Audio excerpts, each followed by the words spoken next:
do what they do, my brothers? Because now there's a... Why do Muslims do what they do, my brothers? Because now there's an attack on Islam, and the attack is not to make you leave Islam. It's more cunning. The attack is to make you to doubt not Allah. We've established God exists, but to make you doubt the laws of Allah. Allah says in the Quran, قُلْ إِن كُنْتُمْ تُحِبُّونَ اللَّهِ. Allah says in the Quran, say that if you really love Allah, then what? فَاتَّبِعُونِ, then follow Rasulullah sallallahu, follow him. Yani to the T. Everything he did, you follow him sallallahu alayhi wasallam. This is how you show Allah love. This is how you show Allah love. We need to understand, my brothers, that our deen, our halals and our harams and our rights and our wrongs are there because Allah put them there. And that's where the conversation stops, right there. Today Muslims are falling all over themselves, coming up with all these weird theories as to why we do what we do and why we don't do the things that we don't do, trying to appeal to the masses. That's not your job. That's not my job. Why is this halal? Because who made it? Because Allah said it's halal. Because Allah said it's haram. Full stop. Because if you try any other method, you confuse yourself and you confuse others. Why is pig haram? Wallahi, actually just today I had a non-Muslim in the car and he asked me this question. Pig, why is it haram? And I've heard the funniest thing from Muslims. It's haram because there's this worm in it, and no matter how much you cook it and how much you boil it, this worm, it's like a bacteria and you can never get rid of it. And Allah and this scientist and that. And wallahi, I'm just amazed with the things that Muslims say. My brothers and sisters, why is pig haram? Really, if you understood the very beginning of my talk, it's haram because who said so? Do I need to know why? And you can, that's fine, it's no problem. But me, do I need to know why? Khalas, it's haram, Allah said it's haram. Habibi, he knows what I don't know. He knows what I don't know. So when Allah Azza wa Jal tells me to stay away from this, is that because Allah doesn't want me to have fun? Is that because Allah doesn't want me to enjoy myself? So when Allah tells me stay away from this, is that for my betterment or not? Is that for my success or not? So why am I staying away from it? Because it has a bacteria in it? Because it's pink and its tail is like that? Some brothers think it's because of the tail. Is that why we don't eat pig? You know what the problem is with these arguments? You know what the problem with these arguments is? Because unfortunately now science, this fitna that we call science, wallahi, it's a big fitna, man. Big fitna. Science and scientists are slowly replacing Allah and His Prophet. They're slowly replacing Allah and His Prophet in the eyes of many Muslims. The problem with these arguments is this. Is if I tell someone that look, pig is haram, it's prohibited because it has a bacteria, no matter how much you cook it and boil it and you can never get rid of it. Can I eat it if there's no bacteria in it? Habibi, if you take it to the lab or you take it to Jahannam, it's haram because Allah said it's haram. And that's where it ends. I have submitted completely to God, the Lord Almighty. He told me stay away from it, so I stay away from it. It's good, there's benefits, it tastes amazing, it's worms, dude, bacteria, doesn't matter to me. My Lord has told me stay away, I stay away. Why don't we eat it? Because Allah said so, and that's it. That's really where the conversation ends. Today, this guy that I had in the car with me, he said to me, you know, like, how come you guys don't eat bacon, eh? I said to him, because my Lord has told me to stay away from it, so I stay away from it. He said, is that all? I said, yeah, that's all. I said, it's not cursed, it's not like some evil animal. It's an animal like all the other animals. It's a creation of Allah. In that sense, we love and we, and in that sense, that it's a creation of Allah, it worships Allah, and it has its role in the, it has its role. But Allah has told us to stay away from it. Wallahi, he said, is that all? I said, yeah, that's all. He said, man, some guy once told me that that he did a sexual act in front of God, so God cursed it and did. Some Muslim, wallahi, some Muslim. Why do women cover up? Why? Because Allah said so. Why do you fast the month of Ramadan? No, because some scientists said that if you fast, it does this amazing thing to your body. And I'm sure there's a lot of amazing benefits through fasting. There's no deny, I'm sure there is. But we do what we do because Allah said so. Full stop. Don't fall all over yourself trying to convince and come up with this amazing theory.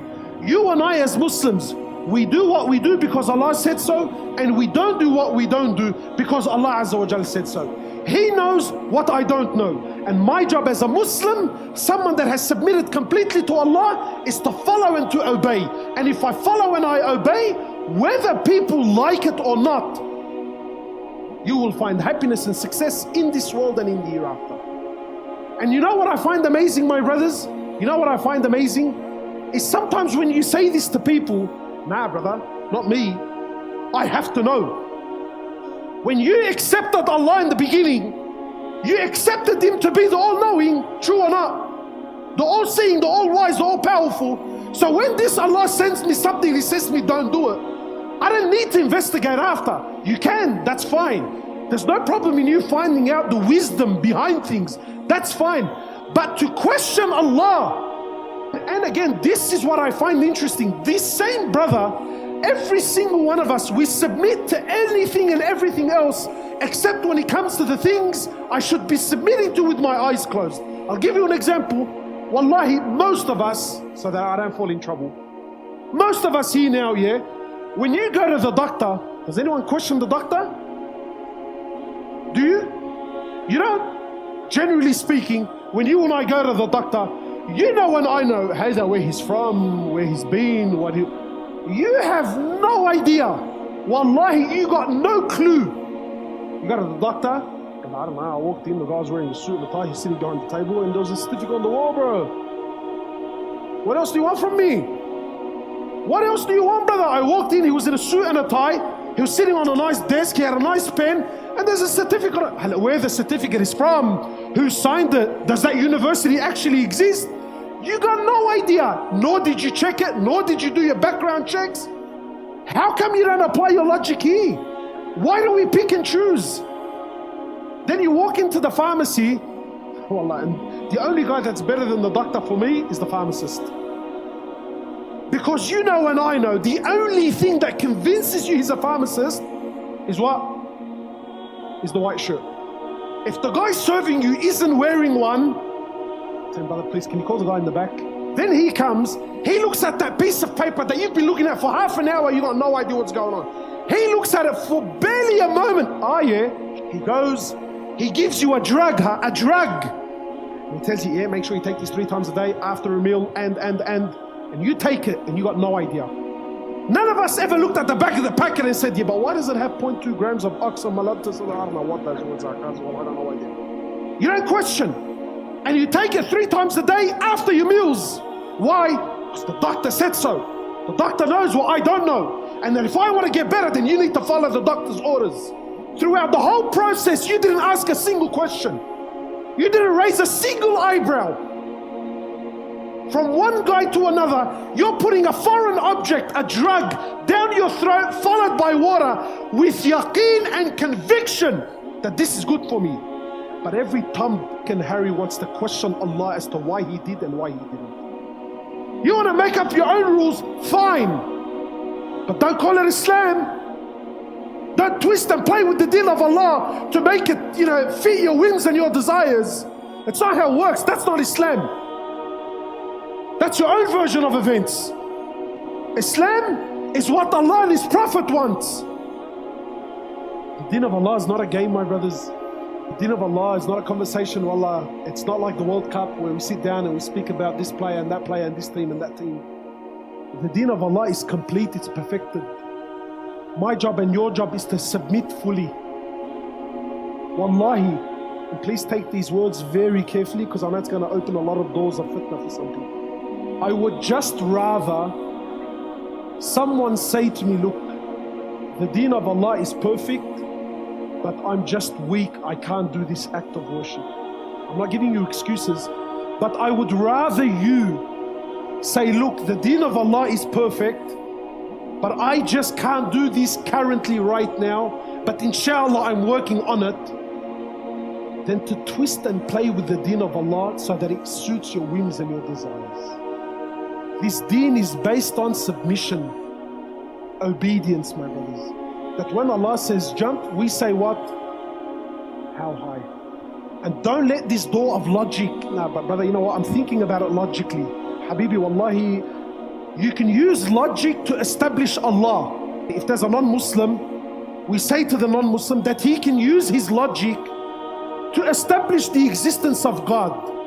But once you've done this, once you've established the existence of God, and you've established that Allah Azza wa Jal exists, and that He has a book and He has a prophet, we now tell you to put your logic where? Habibi, put it aside. I'm not disrespecting it, but in Islam, it's no longer logic, it's submission. And Ali bin Abi Talib says an amazing thing. He says, if Islam was based on logic, then one would wipe under his sock and not where? Not on top of it. Ibrahim alayhi salam in the Quran, he says to Allah what? Ya Allah, show me how you give life to the dead. So what was the next question from Allah? The very first thing after the question, what was the first thing Allah said to Ibrahim? Who knows? The first thing Allah says to Ibrahim, Ibrahim, don't you believe? Are you questioning? Are you doubting? What did Ibrahim say? He says, no, Ya Allah, I believe fully.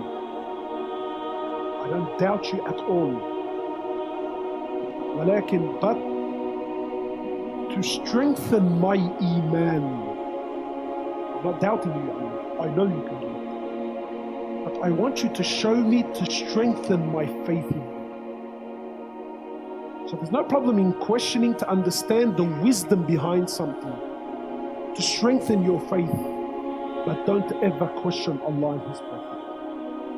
If it's authentic, you know that it's pure, it's only good for me, Allah will never harm me, no matter how difficult it is for me. السلام عليكم الدراري، نتمنى تكونوا بخير وعلى خير. الموضوع ديال اليوم مهم بزاف وكنت هضرت عليه من قبل، ولكن كنت ما فصلتش فيه مزيان. وهذا الموضوع هذا هو الليله مظلمه للروح، وعندها بزاف ديال السميات. كاين اللي تيسميها نداء الروح او معرفه الذات الحقيقيه. المهم عندها بزاف ديال السميات. وكان واحد الاخ معنا انا من المتتبعين الاوفياء، كنت كنهضر انا وياه، المهم تنديو نجيبو في الهضره، وكان قال لي بالله راه تصنت على لي فيديو ديالي كاملين، وهذا الموضوع هذا بالضبط كنت باسيتو بالزربه، ما كنتش هضرت عليه مزيان. اليوم انا غادي نحاول ندخل في هذا الموضوع هذا طول وعرض باش اي واحد يقدر يفهم هذا الموضوع هذا مزيان.